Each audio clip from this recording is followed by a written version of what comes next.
just amazing things happening. Now they've got a new bill to allow torture. That article's up at Infowars.com. Headline, Senate considers bill authorizing more torture. And the news is just running around acting like it's a great thing. This is so incredible. What if they have their way? You've talked about solutions and different systems. If they continue, if this group continues, and their drive for absolute domination over everything, you know, there's no room for the nouveau riche, no room for intellectuals, no room for any science. They want a post-industrial world, a neo-feudal model, as you've said, the British eugenics model. What is going to happen to our country? What are we going to see in the short and then mid and then long term? If we don't act now, we're going to find we're in a thermonuclear war. It's going to happen. If we don't act now to get this president out of office. If you don't pull this president out of office, you're going to have a thermonuclear war. Now, if we don't have him out of office, don't worry about anything. You're all going to be dead anyway. The British policy, and they said it, the British royal family, the extended family, the whole blue-blooded crowd, have said repeatedly they are now committed to the immediate objective of reducing the world's population from 7 billion people to 1 or less. That is the policy of the British monarchy. The British monarchy controls all of Europe, from the Atlantic into Central Europe, directly. They control the Euro system, control totally. They control the forces that are being, including our stupid forces themselves, who are working under Obama's direction, under British direction, for a war in the Middle East. And it will be a thermonuclear war, because it will not be limited to Iran, it will not be limited to Syria. It will go to the entirety of Asia. That's what's at stake. Look at the amount of force. Look at the thermonuclear and related capability of the U.S. and augmented forces from Europe and so forth, which are deployed in the Gulf of Iran and in the eastern part of the Mediterranean. That force is there to fight a war. That war is not limited to Syria and to Iran. That is war once it starts, as the Russian deployment shows you. That war, when it starts, will be a thermonuclear war, as the president of Russia, in certain terms, have warned the world in the past 2 days. So the stage is set. The question is, who's going to come on stage? Is the American freedom going to come on stage and throw Obama out? Because if he don't throw Obama out, now when we have the charges for doing so, then we are condemned to this war. So we find the guts to win, or we lose. And no, it's not a question of what people think. You know, a decision, when you have to make a command decision, as a leader of a nation, or like the American Republic, there are times that comes that you have to make a decision on behalf of the people. Do you want what is happening to our people now? Do you think the majority of the people in this country wants what's happening to them now? Of course they don't. But they don't think they have the authority or the backing for someone to clean the mess up. And we have, in our terms of responsible people, in the Senate, in the houses of Congress, in parties and part, they all, in a sense, more or less will agree on some things. But they hesitate to take on throwing out a president who should be thrown out. If somebody has the guts and the qualifications to throw the bum out of office, I guarantee you will have a complete change in the policy of the American people in practice. And we can win this thing. But we don't have much time. I agree with you. We don't have much time. And everyone I talk to, not just geopolitically, not just intellectually, in everybody's gut, people are really concerned. And, you know, I go back to MF Global. I mean, they've never taken $3 billion of people's private accounts and just said, we're not even going to investigate, we're keeping the money. And now they're doing that. I mean, there may have been a method to the madness before, but when you talk about an inbred power structure, who a lot of them are just educated idiots, the sky's the limit. I mean, this is like Caligula or Nero. Understanding history, Lyndon LaRouche, and knowing what the breaks are right now, What do you see happening? I mean, you said with your intelligence and Pentagon connections, high-level groups are telling them no, no, no. But is that enough to stop them? Is that a good sign? What are folks there in Virginia and D.C. At the highest levels you talk to? What are they telling you? What are the Europeans you talk to telling you? How does Israel fit into all this? Oh, Israel's a puppet. That's not really an issue. The issue here is this: what's the United States going to do, and what are other countries going to do? I can guarantee you, if we throw Obama out of office, we're going to have cooperation, full cooperation, from Russia, from China, probably from India, and from other countries. We're going to find that the world is going to have a kind of unity at the moment before Franklin Roosevelt died, when we virtually had won World War II.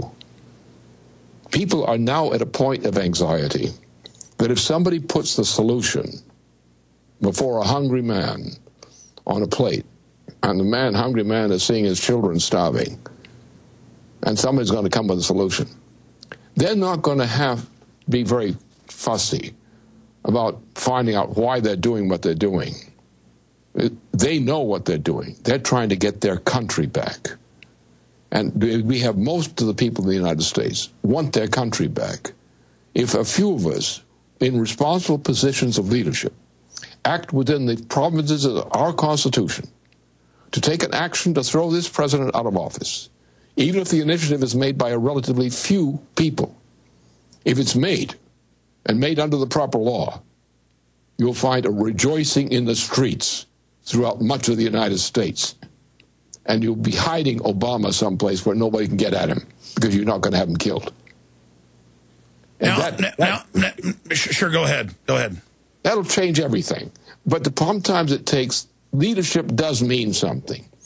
There's bad leadership, but there are times when the world cries for someone to act on behalf of justice. And you're just pointing out that even though it's symbolic and he's a puppet of very wicked people, the fact that their puppet falls and they don't go through the regular cycle of a new Republican puppet, that would be seen as a major point to crystallize some real ideas of sanity being brought in. But what about the same forces trying to bring in just another new puppet? I mean, look at Newt Gingrich. Look at all these people. I know, but let's take a look at D-Day. Look at the streets in New York City on D-Day, when we'd won the war.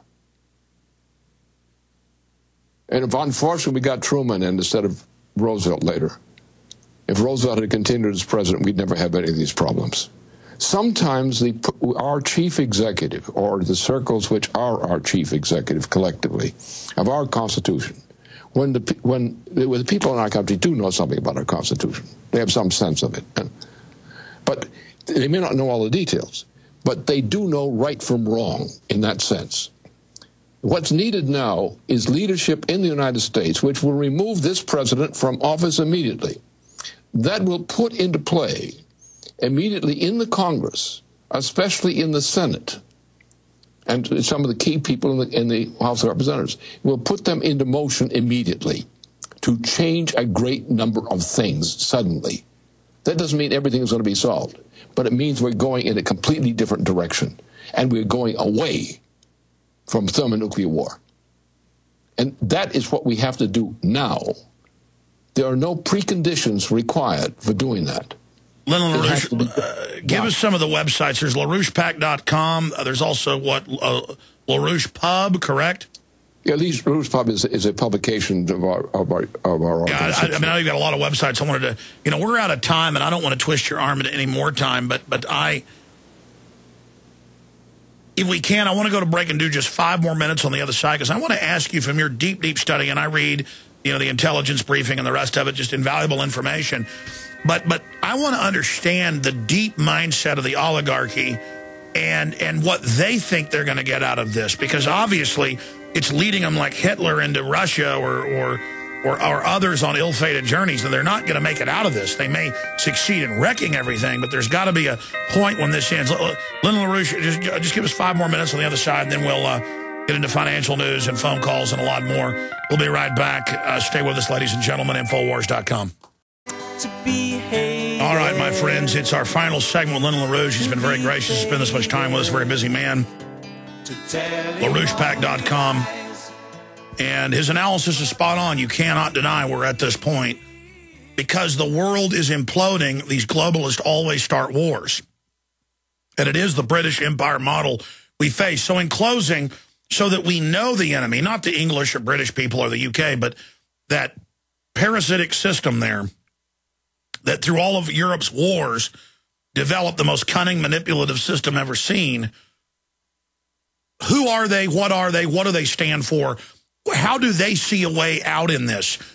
Well, we don't know some of the history, but we do know that way back in the Mediterranean vicinity, there was a development of what we call oligarchical systems, in which a few people, a small part of the population, were called gods. They were treated as gods. And the ordinary people were treated as cattle. Now, that system of gods and cattle has continued in European civilization in particular, from that time to the present day in Great Britain. The British Empire is nothing but a revival of, again, for the fourth time, of a Roman Empire, which was started in Rome, which has featured such creatures as the Emperor Nero, and our current President of the United States has a personality identical psychologically or pathologically to the Emperor Nero. But we in the United States succeeded in establishing a system which was anti-oligarchical, in which the right of the individual citizen, as a citizen, was that of a human being, which had a right not only to live, but a right to pass on the meaning of their life to coming generations. And this was our special achievement in the United States by the people who left England, left Belgium, and so forth, left Europe, and came to this territory to build up this United States. Now, we were weak relative to the British Empire, because the British Empire does control the world. All of Africa is controlled by the British Empire. There's no exception to that. Most of the world is controlled by the British Empire. There's no exception to that. You have people within the system who are part of the imperial territory who will resist inside the territory, but they won't break it. We in the United States, with all our failures, our failed presidents, our goofing up the issue and so forth, we have remained in the tradition of what the American system is, which was actually founded in Europe by other people, but was achieved in what became the United States. And therefore, we have a special responsibility, and we are also respected. For example, in Asia, we tend to get respect because we're opponents of this kind of oligarchical system. We've always been the great engine of at least the lofty ideals. Didn't mean we ever properly lived up to it. And to see America now used as an engine of corruption, and to see other countries use us as an excuse to engage in tyranny, that's got to please the finance oligarchs. Yeah, but the point is, who does it hurt? It hurts every parent who has children. Because the secret of the United States does not lie in those of us who are living or who have lived. The secret of our United States lies in the heritage of creativity and related benefits, which we pass on to future. We may die, but we live in what we contribute to the future. That's the difference of our system and the typical British or oligarchical system. That's right. Their birthright is only to the oligarchy. This is a birthright of free humanity, goodwill.